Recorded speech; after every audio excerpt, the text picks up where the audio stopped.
ഒരു ചക്ക എരിശ്ശേരി. ഇത് നല്ല ഒരു എരിശ്ശേരിയാണ്, നല്ല ടേസ്റ്റ് ഉള്ള ഒരു എരിശ്ശേരി. ഇതെല്ലാവരും ട്രൈ ചെയ്ത് നോക്കണം, നിങ്ങൾക്ക് എല്ലാവർക്കും ഇഷ്ടപ്പെടും. ഇതിന് ഞാൻ എടുത്തിരിക്കുന്നത് 4 കപ്പ് ചക്കച്ചോള, അരിഞ്ഞത് 4 കപ്പാണ്. ഇതുപോലെ വൃത്തിയാക്കി ചെറുതായി അരിഞ്ഞത്. 1/2 കപ്പ് ചക്കക്കുരു, 1/2 ടീസ്പൂൺ മഞ്ഞൾപ്പൊടി, 1 ടീസ്പൂൺ മുളക് പൊടി, ഉപ്പ്, അരപ്പിന് 1 കപ്പ് തേങ്ങയും 1 ടീസ്പൂൺ ജീരകവും. വറുത്തിടാനായിട്ട് കടുക്, 3/4 കപ്പ് തേങ്ങ, കറിവേപ്പില, 4 വറ്റൽമുളക്, 4-5 ചുവന്നുള്ളി, വെളിച്ചെണ്ണ.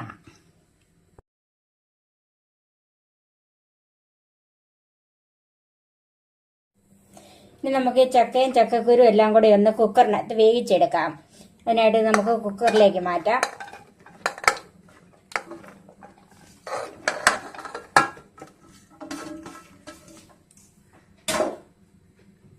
ചക്കക്കുരു തൊലി പൊളിച്ച് കഴുകി വൃത്തിയാക്കി എടുത്തത്, 1 ടീസ്പൂൺ കാശ്മീരി മുളക് പൊടി, 1/2 ടീസ്പൂൺ മഞ്ഞൾപ്പൊടി. ഇതിൽ 1 നുള്ള് നമുക്ക് അരപ്പിൻ്റെ കൂടെ ചേർക്കാം. പിന്നെ ആവശ്യമുള്ള ഉപ്പ്,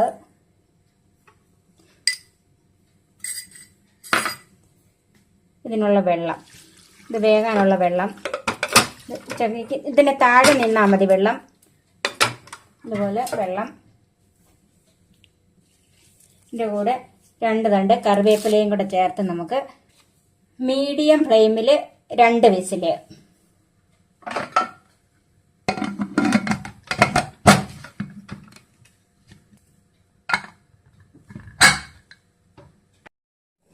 ഇനി ഈ ചക്ക വേകുന്ന സമയത്തിന് നമുക്ക് ഇതിനൊരു അരപ്പ് തയ്യാറാക്കാം. അതിനായിട്ട് 1 ടീസ്പൂൺ ജീരകം, 1 കപ്പ് തേങ്ങ,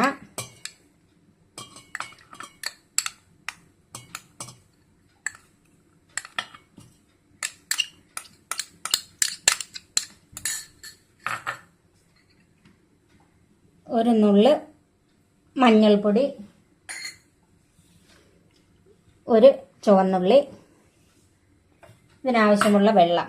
ഇത് ഒത്തിരി വെള്ളത്തിൽ അരക്കരുത്, ഇത് ഫൈനായിട്ട് അരക്കണ്ട, എന്നാൽ ചതച്ചെടുക്കുകയല്ല, അങ്ങനത്തെ ഒരു രീതിയിൽ അരച്ചാൽ മതി. കുറച്ച് വെള്ളം ചേർത്ത് നമുക്കിതൊന്ന് അരച്ചെടുക്കാം.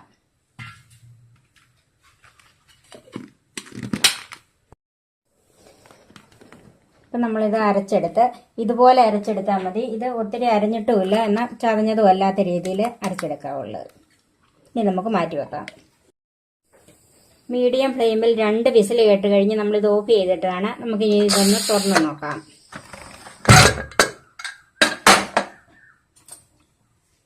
അപ്പം നമ്മുടെ ചക്കയും ചക്കക്കുരും ഒക്കെ നന്നായിട്ട് വെന്തിട്ടുണ്ട്.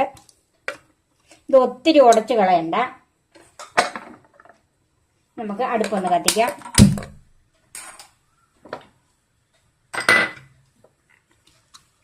അതിലേക്ക് നമ്മൾ അരച്ച് വെച്ചിരിക്കുന്ന അരപ്പ് ചേർക്കാം.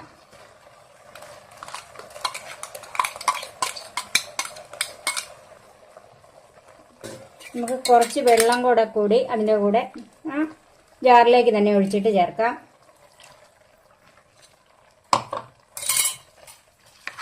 ഇനി നമുക്കൊന്ന് നന്നായിട്ട് ഇളക്കാം.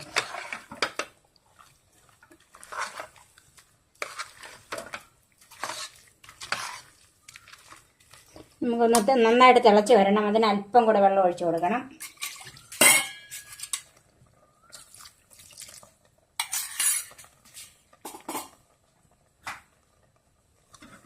ഇനി ഹൈ ഫ്ലെയിമിൽ ഒന്ന് തിളപ്പിച്ചെടുക്കാം. ഇതിൻ്റെ ഉപ്പ് നോക്കണം. ഒരല്പം ഉപ്പും കൂടെ ഇട്ട് കൊടുക്കണം.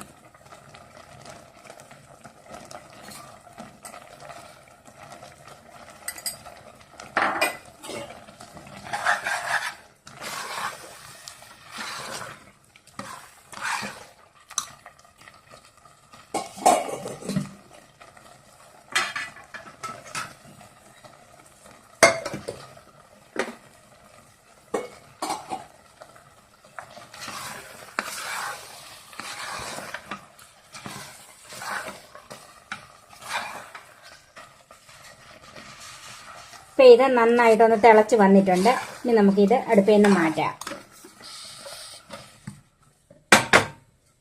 നമുക്കൊരു പാൻ അടുപ്പ് വെക്കാം. ഇനി നമുക്ക് കടുക് വറക്കാനായിട്ട് ഒരു 2-2.5 ടേബിൾ സ്പൂൺ എണ്ണ ഒഴിക്കണം. തേങ്ങ നമുക്ക് ഇതിൻ്റെ അകത്ത് തന്നെ വറുത്തെടുക്കേണ്ടതാണ്.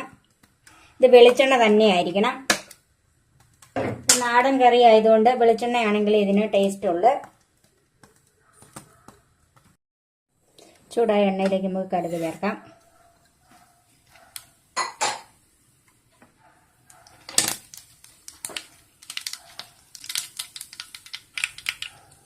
കടുക് പൊട്ടി അതിലേക്ക് ചുവന്നുള്ളിയും വറ്റൽമുളകും കൂടെ ചേർക്കാം.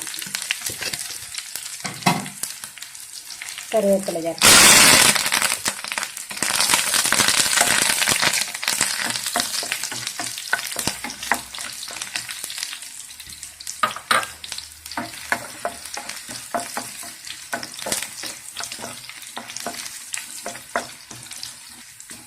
ഉള്ളി ചെറുതായിട്ടൊന്ന് ചുമന്നിട്ടുണ്ട്. ഇനി നമുക്ക് 1/4 കപ്പ് തേങ്ങ എടുത്ത് വെച്ചിരിക്കുന്നത് ഇതിലേക്ക് ചേർക്കാം. ഇതിന് നന്നായിട്ടൊന്ന് വറുത്തെടുക്കണം. തീയലിന് വറക്കുന്നത് പോലെ ചുമക്കരുത്, എന്നാലും നന്നായിട്ടൊന്ന് ചുമന്ന് വരണം.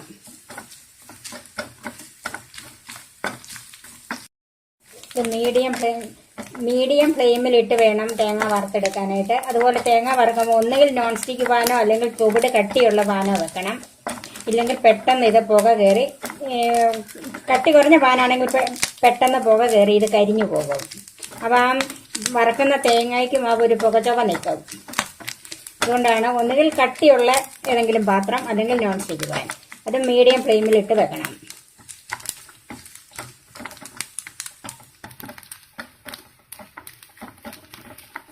അപ്പം നമ്മുടെ തേങ്ങ ഏകദേശം മൂപ്പായി. ഒരല്പം കൂടെ മൂക്കണം. തീയലിൻ്റെതുപോലെ മൂക്കരുത്, അന്നേരം ഇതിൻ്റെ ടേസ്റ്റ് മാറിപ്പോവും. ഇനി നമുക്കിത് ഇപ്പം നമ്മുടെ തേങ്ങ മൂത്തിട്ടുണ്ട്. നമുക്ക് തീ ഓഫ് ചെയ്യാം. ഇനി ഈ പാനിലിട്ട് തന്നെ ഒരല്പം നേരം കൂടെ ഒന്ന് ഇളക്കാം.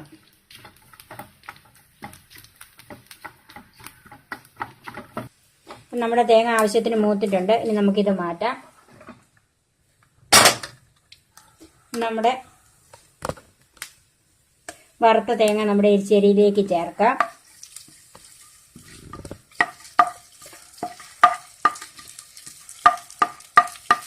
ആ തേങ്ങയും എണ്ണ എല്ലാം കൂടെ ചേർക്കണം. നമുക്കൊന്ന് ഇളക്കാം.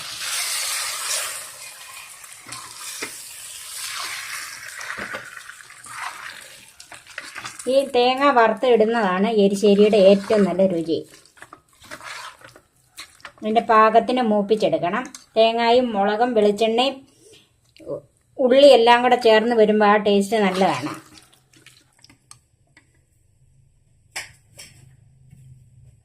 നമ്മുടെ സ്വാദിഷ്ടമായ നാടൻ ചക്ക എരിശ്ശേരി റെഡിയായി. ഇനി നമുക്ക് സർവിംഗ് ഡിഷിലേക്ക് മാറ്റാം.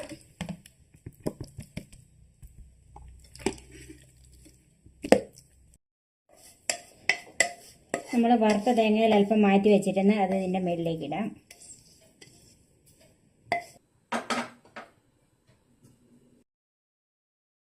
ട്രൈ ചെയ്ത് നോക്കണം. നിങ്ങൾക്ക് എല്ലാവർക്കും ഇഷ്ടപ്പെടും. അടുത്ത വീഡിയോയുമായി നമുക്ക് വീണ്ടും കാണാം. ഞാൻ സോഫി കുര്യാക്കോസ്.